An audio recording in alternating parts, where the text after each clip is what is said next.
Thank you so much, Honorable Minister, for accepting to talk to the media at your residence. My name is Majur Chol, and my colleague is Manyang David Mayaro. Last week, you confirmed your status of COVID-19 as positive. Let the public know, how do you feel and how is the situation right now? Well, thank you very much for coming to see me. First and foremost, I thank you for coming and for risking even to come and see me at a time when I'm COVID-19 positive. This disease, of course, I did not get it anywhere else, I got it in the course of my duty as a member of the COVID-19 task force and as a Minister of Information as well. There was no way I can avoid any contact. So this is how I acquired it.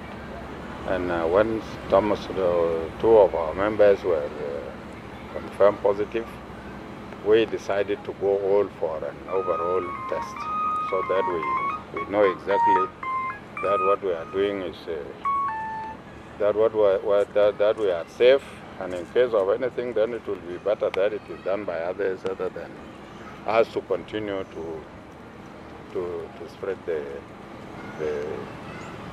this pandemic. So it was thereafter that we all went for testing, and the results came out. I was informed that I'm positive, so I was advised to quarantine myself, go in for a self-quarantine, and I'm now in my house. I've quarantined myself. I've converted my sitting room, which is outside here, into my quarantine, and I'm here. As for my health, I'm okay. I'm not feeling any symptoms of the disease. They may be on the way or they may not, I don't know. But up to this moment, I'm not feeling any symptoms of the disease. And I take this opportunity to thank all the brothers and sisters, sons and daughters, who are very much concerned about my health. Let me assure them that I'm okay, I'm in good health. No fear, this is a disease which just came like other diseases, so people should not panic, should not get discouraged. And I thank them very much for the words of encouragement which I've been receiving from the people of South Sudan and from the diaspora. So my condition is stable. There is nothing. I don't have any fever. All the symptoms of the disease, I have not felt any of them up to now. On the other hand, I'm taking some herbal medicines which are advised advice outside. Of course, no doctor would ever advise you to take a herbal medicine or to take herbs. But on the other hand,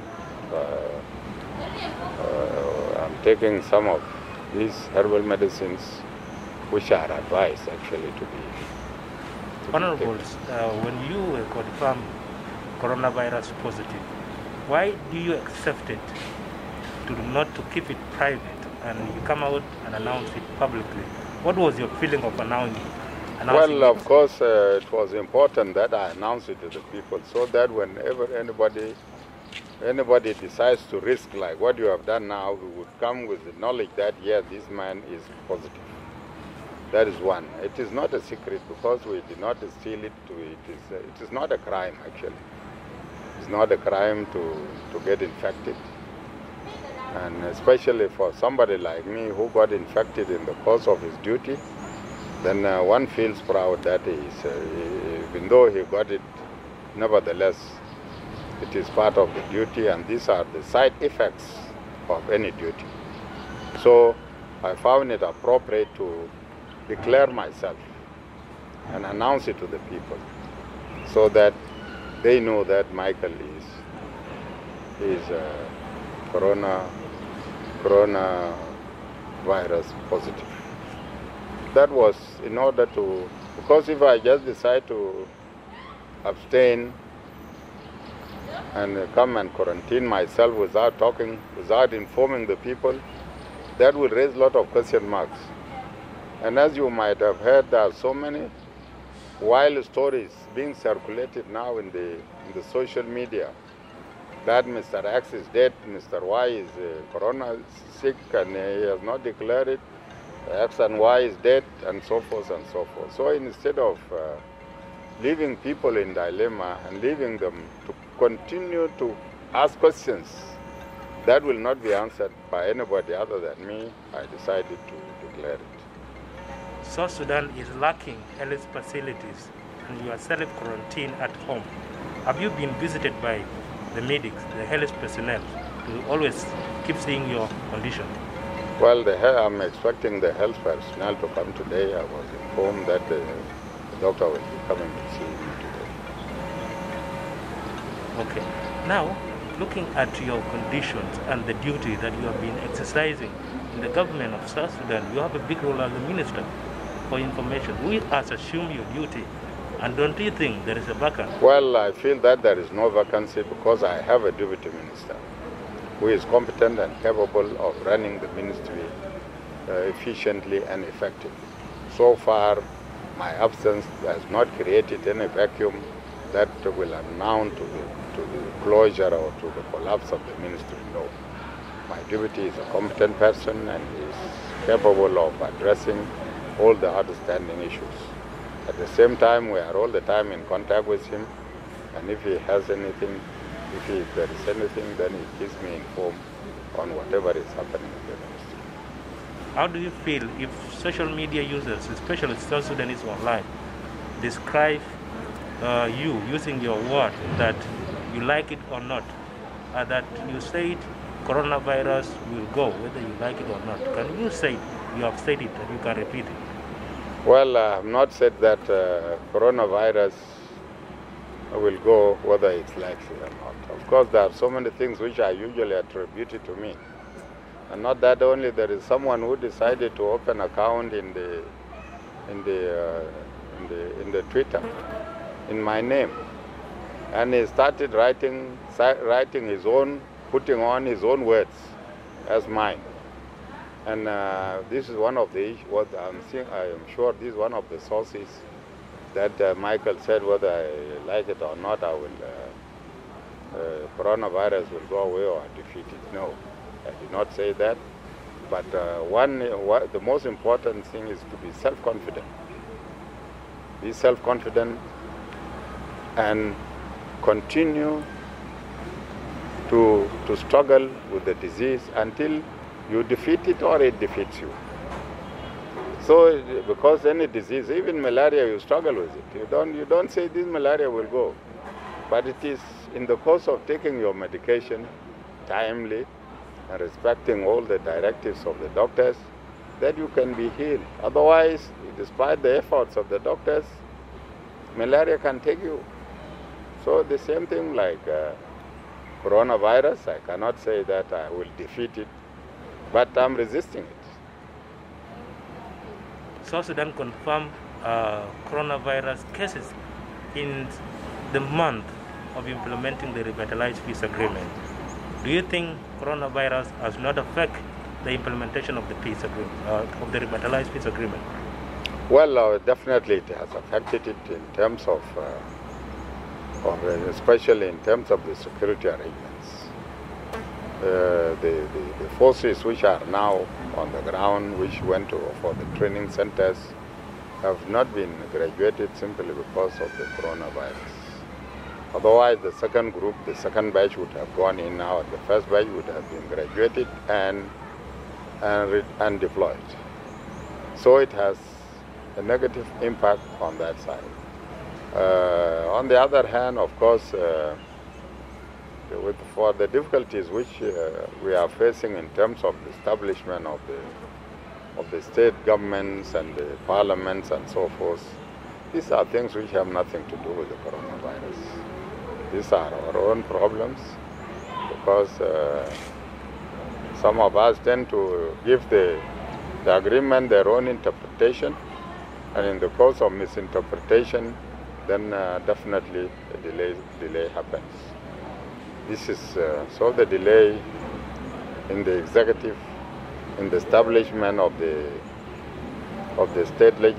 national legislature and the state legislatures and even appointment of the governors is not because of the coronavirus, but because of us. Are you always consulted by phone in case if there is an issue, an urgent issue that needs your contribution? Well, so far,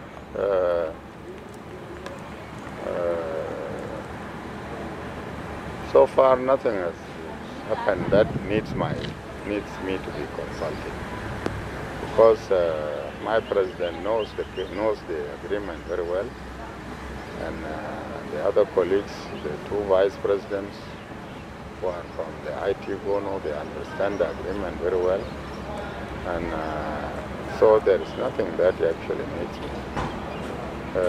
For the advice, so far there is no legal advisor appointed for the presidency, but the Minister of Justice and Constitutional Affairs is the official legal advisor of the government at all levels. So in case there is anything, he might have been consulted, but so far for me, they have not been consulted. But I was sometimes given assignment together with some of my colleagues to do some preparatory work so that it can ease the work for the presidency and for His Excellency the President. Yes, Honorable, many people say that there is no coronavirus. This issue of so testing positive is actually a business by the government just to look for money, to raise money from the international community. What can you say to that? That is not true, and it is very unfortunate that such a language is being used by people who do not know what they are saying. These days, where we have heard of, we have lost so many people these days. Those who died because of corona, not any other disease. And if there is no corona, then who is killing those Americans, the Europeans, the Chinese, the Indians, and all those who are dying all over the world? Even here in Africa, there are so many of them who are dying because of corona. Why should we not believe that, yes, there is corona, so that we respect and abide by the directives and advice being given to us by the government and by the health authorities? My advice to the people is that they should forget about these misleading points or misleading people. Those who say that there is no coronavirus are not correct. They are actually misleading, and these are the people who are encouraging the population to disrespect the directives of the task force and the office of the president. So my advice to the people of South Sudan is that coronavirus is a reality, and you must keep the directives, and especially distancing. Because if you don't respect distancing, definitely you are bound to contract coronavirus. There's no way, it's unavoidable.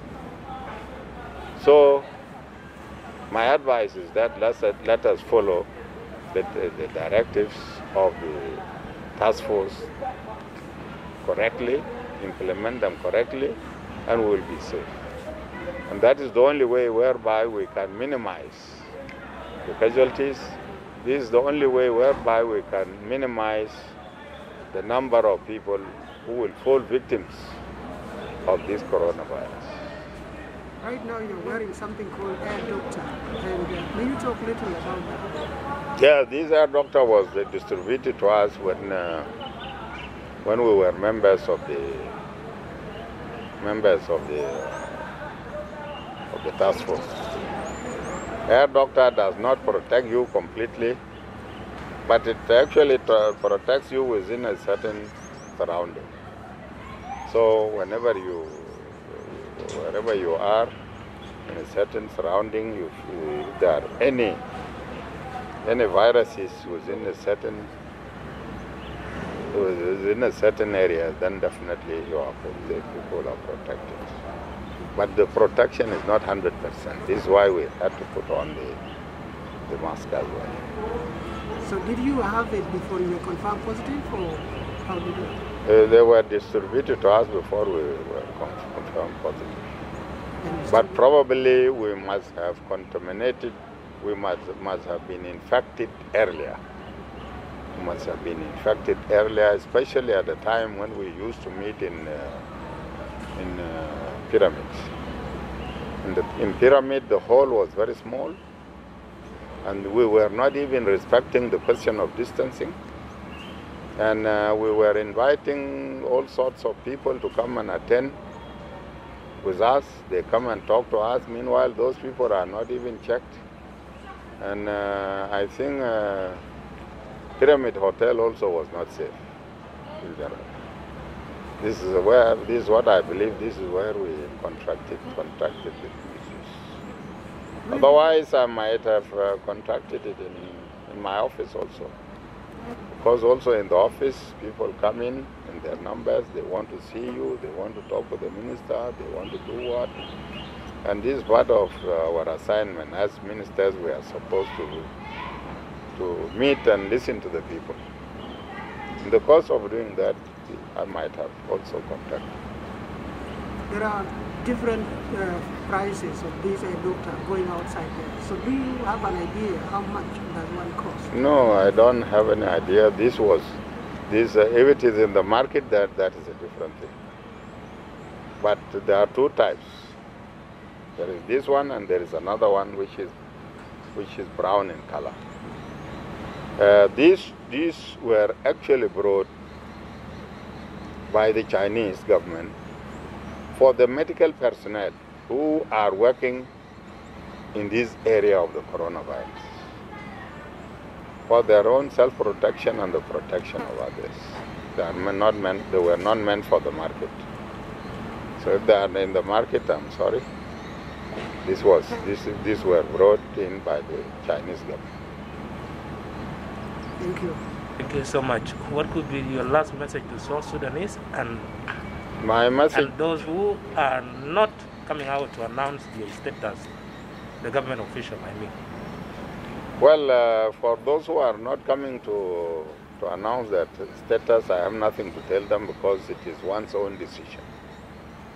And there's no way I would call upon them to announce their status, no.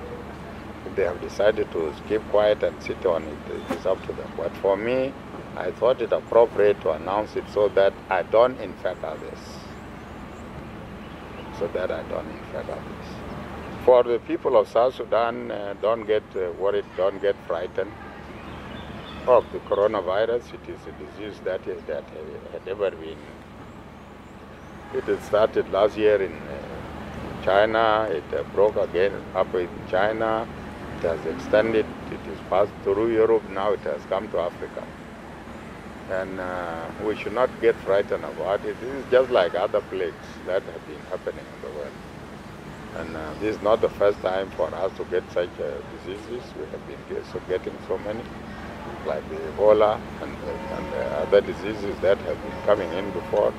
Nevertheless, it takes its share from the world and leave the rest to live in peace. So people should not get worried. Let us continue to make our livelihood until that time and I hope that this virus will not spread any longer, even though it is said that it usually spreads faster during the rainy season. But our weather, it is raining. Rains have started, but it is still hot. It is not cold like Europe. So the effect of coronavirus here in South Sudan will be minimal. And as such, people should not get worried, but try to protect yourselves. And take all these types of herbs that are being said to be taken, so that you can continue to strengthen your immune system. Once your immune system is strong, then you will be in a position to resist the coronavirus even if it catches you. So my advice is that, of course, I don't expect a doctor to advise you and say, go and take these herbal medicines. Never. But my advice to the brothers and the sisters, sons and daughters is that even though you don't have any symptoms of the virus, you are advised to take all these herbs so that you continue to develop your immune system.